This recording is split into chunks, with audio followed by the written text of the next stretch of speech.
I love great conversations. Hi, my name is Angel Jones. Thank you for joining me on 12-minute convos where I help you create a brand of your own unique, real self. Listen in as I have conversations with amazing people from all over the world.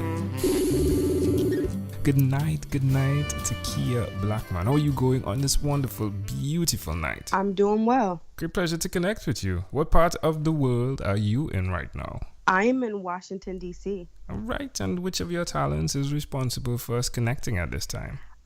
You reaching out to me and, being interested in speaking with me. Oh, that's my talent. What's your talent? My talent is speaking and writing and telling stories. Oh, that's great. Who did you learn those skills from? I would say being a kid, I've always was great at telling stories. And I spent a lot of time nurturing that through theater camp. Oh, really? This is at like what age? I would say I started getting into performing arts very early. I probably was about maybe 8. All right. So why will you continue to repeat the skills of speaking? Because I know that it's powerful to tell stories.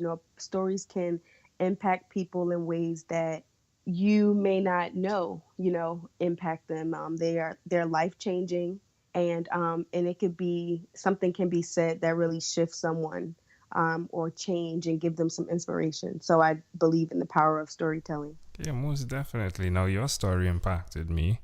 Tell the amazing audience that's listening about the podcast that you do, please. Yes, so Fireflies Unite is a weekly podcast where we discuss all things mental health within communities of colors by sharing the perspective of someone thriving with a mental illness. So with that being said, it helps with fireflies. They come out at night. They create a really pretty light. And a lot of times when people are dealing with a mental illness, they feel as though they are left in the darkness because no one understands them. But by talking about something, we're bringing light to it. And that's the point of the conversation. And what led me to start the podcast was because I'm a suicide survivor and I battle with depression and anxiety. And over the course of dealing with it, I've met a lot of other people of color, particularly Black women who deal with mental illness. And it's usually shamed upon or something that we don't understand or we sweep it under the rug. So really the podcast is a platform to give people a way to share their stories and also offer them self-care and mental health management tips to be able to live a mentally healthy life. Hey, I'm proud of you. I'm proud of what you've stepped out to do here. Thank you on behalf of everyone that's suffering with that challenge. I'm glad that you stepped out. I can't imagine. Okay, let me ask the question. Has it helped others? Like, have you gotten feedback from others who said, hey, thank you for doing what you're doing? Yes, and I've only released a teaser episode actually as of yesterday, December 1st. So I wanted people to get a taste of what they would actually experience in the podcast because it officially launches January 1st. And with that teaser, I've been getting a lot of comments.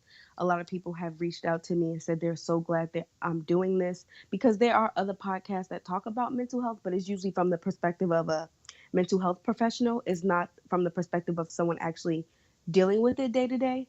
And so I've been getting it's been pretty overwhelming amount of feedback, and it's been pretty emotional for me because I didn't know that it would be received so well, but people are definitely looking forward to the next episode. One of the purposes of my podcast is that I do believe that when individuals hear your own unique real story from your own unique real self, then they connect and then they go on to Google search the person to find out more. And I believe that you did that in the beginning of your podcast on the teaser there, right? Which would be the trailer, right? Where you're just expressing from your heart your story. And again, hats off for what you're doing. And I'm sure that it will continue to touch other lives and give them the confidence to face their fears and face their medical condition in a way that can only bring about forward movement. Does that sound fair? Yes, it does. Now tell me one other thing, T-Kea, you've done consistently over the last 3 years. I would say pursuing entrepreneurship. Ooh, tell us more. Tell us more. So, so I originally started off as having a small boutique, PR agency, and I thought that was the path I was going to take because PR. I have a background in entertainment, public relations, and production. So for me, I was going to go on with that. And once I, got sick and was diagnosed with my mental illness, I realized that it kind of like threw me off, and I wasn't able to do it full time like I would like to. But for a long time, I've had this inkling that entrepreneurship was the journey for me. It started when I was in college. In college, I founded a community service organization on campus, and then I founded a ministry on campus, a Christian ministry on campus. And within that, I saw my ability to have a vision, and not just have a vision, but have a vision and actually execute it.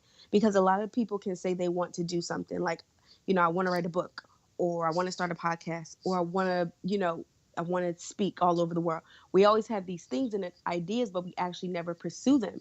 And in college, that's when I realized my gift or my ability to be able to say I want to do something, envision it, and actually execute it.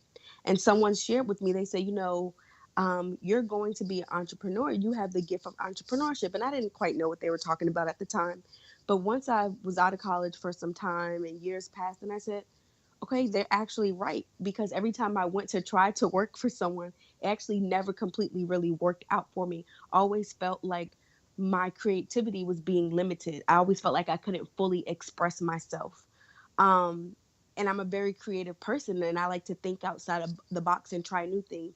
And entrepreneurship also gives me the freedom to be creative, but then also gives me the freedom to express myself and feel as though I'm in control of my financial wealth, opposed to depending on someone else to tell me when I can have a break, when I can take a vacation, or how much money I can make or cannot make, get a raise. And so for me, it's more so it's feeling like I'm in control of my destiny, and a job isn't in control of my destiny.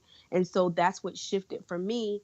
And I started, with more so doing mental health advocacy. And I've used my communications and storytelling and entrepreneurship skills, and I've transitioned it in focusing on mental health by being a mental health advocate, speaker, and writer. And I just kind of see how everything that I've gone through is transitioned and brought me to this very point that I am today. So nothing was in vain. It all just kind of came full circle. And that's, how I've been consistently pursuing entrepreneurship over the past few years. Boomerang. It came full circle just like a boomerang. Mm-hmm. Love it. Where's the best place for someone to connect with you? Yes, they can connect with me on Twitter. I'm on Twitter at Fireflies Pod. So that's FIREFLIESPOD. I'm on Instagram, I'm on LinkedIn, and I'm also on Facebook. Super. And they can connect with me on my website if they want to, as well at firefliesunite.com. I love it. Amazing audience. We are live with T-Kea Blackman again. She is the podcast host of Fireflies United. T-Kea, let's switch gears for a moment now and let me invite you into my time machine that is surrounded with beautiful, warm, blue Caribbean water. T-Kea, what is your earliest childhood memory? I would say my earliest childhood memory, I don't know if this is a good one, but I think going back to probably being about maybe 3 or 4, I was in a classroom and I wanted to sleep on a slide, and I wasn't able to sleep on the slide. And so what I did was there was another student sleeping on the slide, and I was upset with the student. And so I bit the student. That's probably my earliest childhood memory. That's not a great memory. Ouchie. You bit the child? Yes, wow. Yes. So why do you think this memory is so clear, and how do you see this memory connecting to who you are today? I don't know. I think I remember it because my family always bring it up to me and tell me, they always ask me, why did you do that? Why did you do that? That's not nice. And even as now they'll bring it up and say, what made you do that? And I'm like, I know I wanted to sleep on the slide. As far as it connecting me to who I am today, I'm definitely not that person. I don't go around biting people. I think for me, I practice a lot of compassion toward people. I don't know if the experience actually connects because I was only 3 or 4. So obviously you're testing things at that time. But I know now in my life, I do practice a lot of compassion with myself and others. All right. Well, I have no interpretation there, right? For that particular memory. I'll leave that alone. If we fast forwarded to when you were 12 years old, what was your favorite song? My favorite song at 12 years old, I would say there was a group that I was desperately in love with called B2K. And they had a song called, I think, Bump, Bump, Bump. And I love that song because I was like a huge fan of them. All right. Well, I can see that the child after that bite had a bump, right?